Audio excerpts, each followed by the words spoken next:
Qorasamu gaaffii aadaa torbeen sin araada. Magaalota biyya keenya keessaa kan ofiin of bulchan yookaan naannolee jalatti kan hin bulle meeqa eenyu isaan? Kutaa bulchiinsa qoyyee faceeti. Gaangee. Jaalala sirraa qabu. Oh my God! Beelladoota manaa keessaa sanyii abbaa ishee fi haadha ishee tokko kan hin taane eenyudha? Lukkuu natti fakkaata.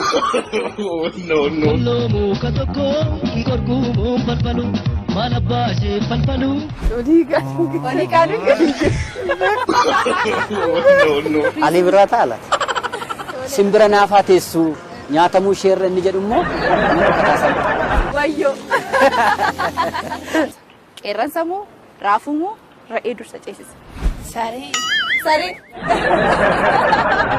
Yeroo ishiin natti dhuftu waan ani hin beeknee fi suma bira reenaa wayyaadha.